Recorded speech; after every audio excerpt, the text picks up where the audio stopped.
Hi, I'm Rabbi Zoot, and welcome back to the channel.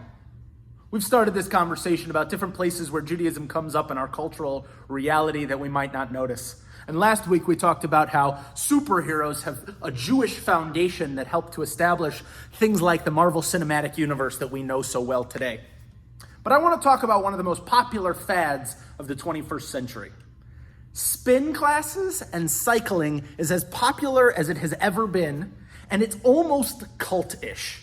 Peloton is a worldwide phenomenon. SoulCycle and Orange Theory Fitness and all of these different companies have gotten into this unique area where we mix not only the values of physical health, but also the way we care for our sense of community, our sense of spirituality, and our sense of interconnection.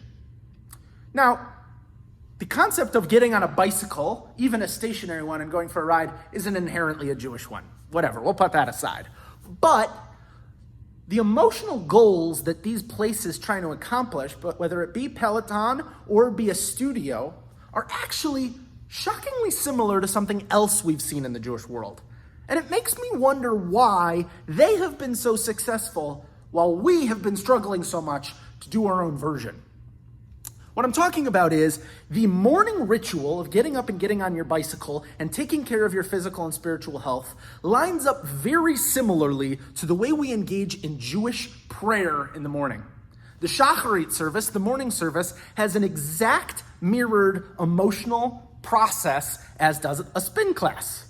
Let's take you through it for a second. We start off with a warm-up. We're getting ourselves centered. We're getting ourselves ready to go. We're cruising along on a flat place, getting our pedals going.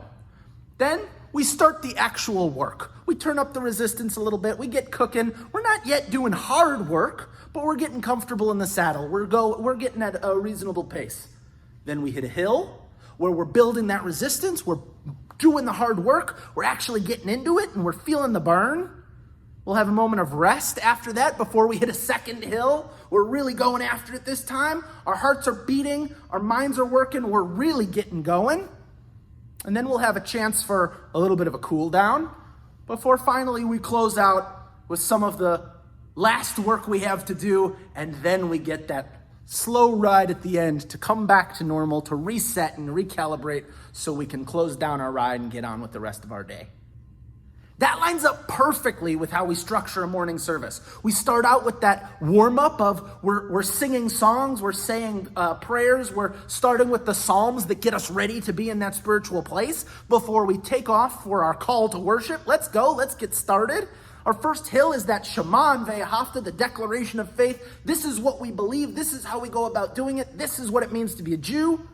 We catch our breath for a minute before we take off with the Amidah, the central portion of our prayer, where we're doing the spiritual work of getting engaged with God and setting an intention and being physically, spiritually, and mentally present before we get to our concluding prayers and we do the final work, and then we coast with the closing song, letting our brains and our bodies get back into the rhythm, and then we go about our day. Now, I'm not saying that the things that we're doing in a spin class are exactly the same as what we do in a service. But what I am saying is when we're paying attention, we can see that the places that are doing the best at attracting our engagement are actually accomplishing many of the very similar emotional goals to what we're trying to do in Jewish space, which indicates there's nothing wrong with the product. The product is working. As a matter of fact, the product is being used all across the world. There must be something about the delivery we're using that isn't working, because less and less often are you seeing morning minions gather together to do this work. Now, it could be because Peloton has made it so that you don't even have to leave your house in order to engage with this stuff. You can go up to your attic or your basement or wherever you keep your bike, and you can engage before taking a shower and heading to work. That's much harder than coming to a Jewish space and coming together with other Jews. To be able to do that digitally is quite convenient. But we as a Jewish world can then use that market research that luckily the bike companies have done for us to continue to innovate and figure out how do we best deliver the emotional and spiritual goods that we've come up with, that we've done well, but do it in such a way that people can feel most connected and most uplifted. Next time you get on your bike, what does it look like to bring some of that Jewish intention into your work? Because the only thing separating you from doing spiritually Jewish work when you get on your bike is intention and thoughtfulness.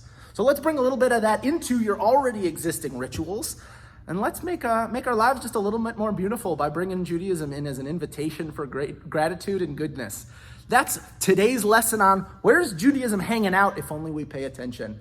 I'm excited to hear, how does this resonate with you? Where are some of the other places that you think of when you think, where is my life actually more Jewish than I'm giving it credit for?